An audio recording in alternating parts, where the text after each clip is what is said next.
Shalom. Call Haloyim Yahweh by Hashem Yahushai by Hashem Rachak Wadash. Double honors to our apostles and elders of Great Millstone. Peace and blessings to the elect. So I wanted to make a video concerning this. As you can see, I'm on Google, and it says U.S. Supreme Court says cities can criminalize sleeping outdoors. And obviously this is referring to homelessness. And many articles written on it. As you can see, just 2 and 3 days ago, AP News, ProPublica, I guess, Seattle Times, KTVZ, so many articles from different sites are written about this. So this is not fake news or anything, and it's exactly what it says. Cities are now able to criminalize homeless people for sleeping in public spaces. And I believe I even read one article or one title that said, like, they can give them a fine, and if they can't pay the fine, then they can throw them in jail. That's how it works, basically. But these are the unrighteous decrees and laws, basically, that America is coming up with. Like, oh, let's not come together and figure out how we can basically increase homeless shelters. Let's have some more homeless shelters for these people. No, let's not do that. Let's not vote on that. Let's vote on criminalizing these people that don't have anywhere else to go. All right, that's the best that the rulers of America can think of. It's whack, it's stupid, and this kingdom just has to go, and it will when Yahushua returns. So I clicked on one of the articles, the one that I read. U.S. Supreme Court ruling will allow more aggressive homeless encampment removals. So let's read the first 2 paragraphs, and that's it. It says the U.S. Supreme Court's decision to give cities broader latitude to punish people for sleeping in public when they have no other options will likely result in municipalities taking more aggressive action to remove encampments, including throwing away more of homeless people's property. Damn, advocates and legal experts said. So you can just throw away their stuff? God damn. In its 6-3 decision on Friday, the conservative majority upheld Grants Pass, Oregon's ban on camping, finding laws that criminalize sleeping in public spaces do not violate the 8th Amendment's protections against cruel and unusual punishment. So basically they ruled that, hey, you know what?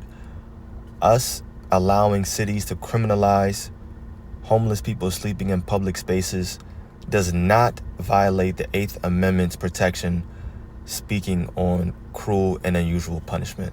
So this is not cruel and unusual. You're already homeless, but if you're sleeping in public spaces, we can throw you in jail. And you know what? To us, that's not cruel. We're not going to think about laws to get you out of that position and to help you out. No, we're just going to vote on throwing you back and throwing you in jail, in prison, whatever. And you know what? It doesn't violate the 8th Amendment. That's crazy. That's crazy. And some people may say, well, you know what? It's giving them shelter. Yeah, you saying that because you never been to jail. You never been locked up. Don't nobody want to be in there. Of course, you have people that they do certain things and they're like, hey, you know what? It is food for me. It is shelter at the end of the day. But that's not majority of the people that you talk to that are homeless. And I'm saying that because I've talked to them. It's not all of them. A lot of people that are homeless, they actually do have some form of a job. They have a little bit of money. It's just not enough to where they can get a crib. But if you're found sleeping, you got a tent somewhere and it's a space that they call public, you're out of there. They can just throw you in jail. That's it.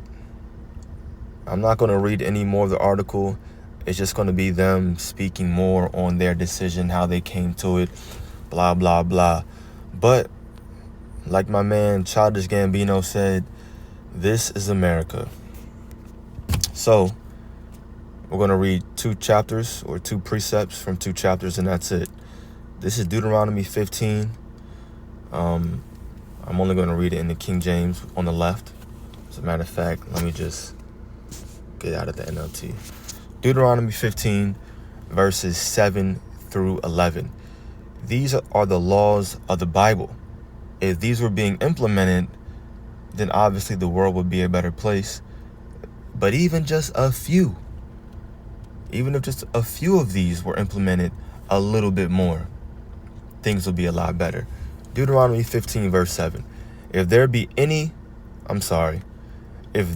among you a poor man of one of thy brethren within any of thy gates in the land which the Lord thy God giveth thee, thou shalt not harden thine heart, nor shut thine hand from thy poor brother, but thou shalt open thine hand wide unto him, and shalt surely lend him sufficient for his need, and that which he wanteth.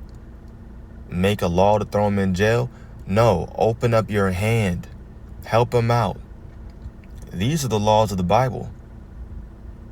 And now we read the laws of America, and people want this place to prosper. They think this is the greatest kingdom that the earth will ever see. Hell no. There's supposed to be some kind of rules in place to help out the needy, to help out the poor. You don't shut your hand, just walk by, leave them. You got senators, different politicians. They don't give a damn. Couldn't care less. Laws like this should be in place, though. You got so many people out here in America homeless. See it all the time in D.C. It's impossible not to go through D.C. and not see somebody homeless. Not to see even just 1 or 2. You see multiple people homeless. It shouldn't be like that. Verse 9, it says, we read 8? Yeah. I'm going to read 8 again just in case. But thou shalt open thine hand wide unto him. Yeah, I read it. And shalt surely lend him sufficient for his need. Hook him up.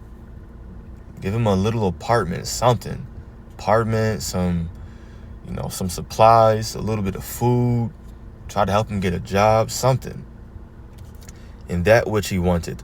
Beware that there be not a thought in thy wicked heart, saying, the 7th year, the year of release is at hand, and thine eye be evil against thy poor brother, and thou givest him not, and he cry unto the Lord against thee, and it be sin unto thee. Right, because in the 7th year, basically you're releasing that person of their debt. So don't be evil and be like, they're not going to owe me nothing, or no, don't be like that. You still give. Don't be wicked. Obviously, the year of release isn't a law of practice today.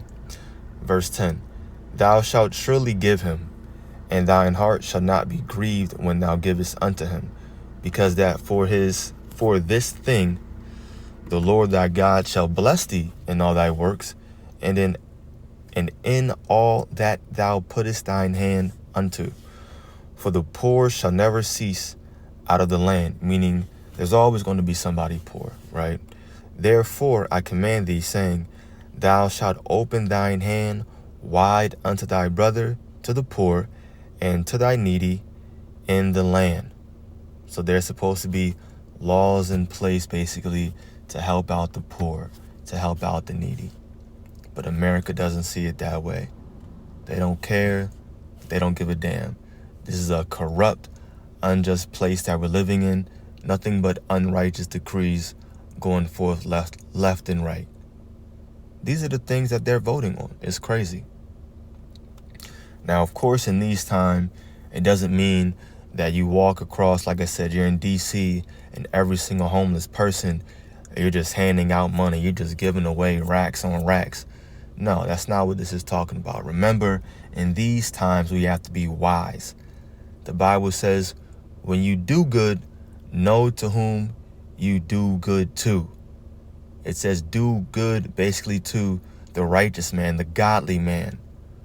Someone that's actually doing their best to uphold the law, statutes, and commandments, that's praying to Yahweh Ba'ashem Yahweh Shai, that's doing his work. That's not everybody. And yeah, sometimes you do give. You see somebody and it's just on your heart. You know what?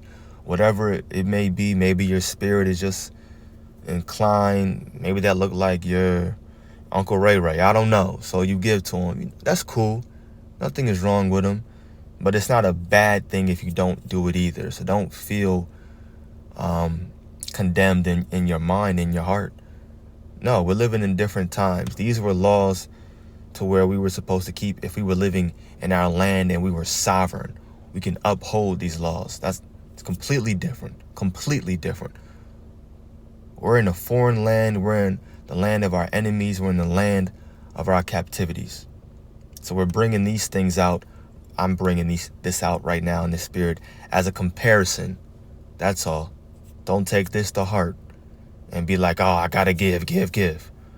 Right? And proof of that is this right here. I'm gonna jump over. Ain't no way we can do this one. It's just not possible. Leviticus, that was Deuteronomy 15. So this is Leviticus 19. Leviticus 19 verses 9 and 10. And when ye reap the harvest, I'm going to read this one in the NLT. That's why I had it open.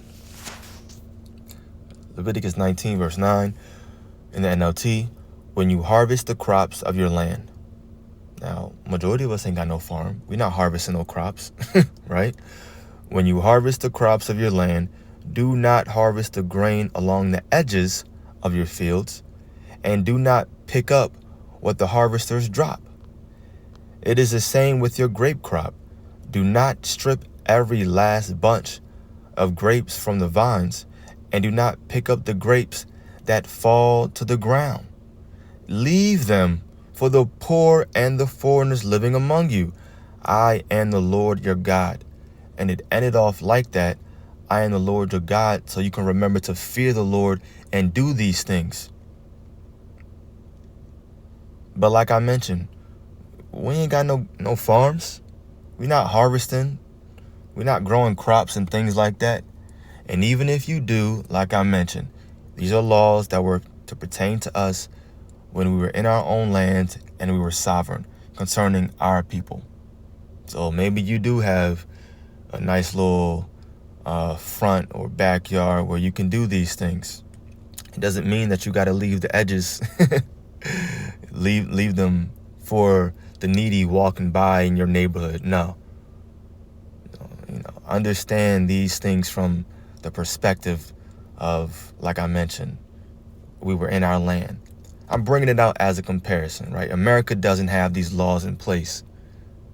Even if it had this in place, it would be just 5% better. The world would be a little bit better. But you see the unrighteous decrees that America votes on. It's ridiculous. I'm homeless, got nowhere to live. I'm in a tent. But if I'm in a place that you deem public, now you can criminalize me. You can throw me in jail. Or like I mentioned, maybe give me a fine. And if I can't pay the fine, throw me in jail. That's the law. Not, hey, let's vote on trying to increase the housing for homeless. Let's work on a way to give them some kind of job, some kind of support. It's stupid. America sucks. America's whack. And if you like America, then you can die with this place in World War III. Anyway, we're looking for a new heaven and a new earth, like the Bible says, wherein dwelleth righteousness. Something is wrong with you if you're not thinking the same way. Something's wrong in your head. Retarded. Anyway, that's it. I'm just bringing out those two laws. Lord's will, you learned something. I know I did, because I didn't, haven't read those in a minute. So it was beautiful to be able to read them again. So Lord's will was edifying. I want to give all glory, praise, and honor to Yahweh, Ba'ashem Yahweh Shai, Ba'ashem Rakha Kodash. Double honors to our apostles and elders of Great Millstone. Peace and blessings to the elect. Shalom.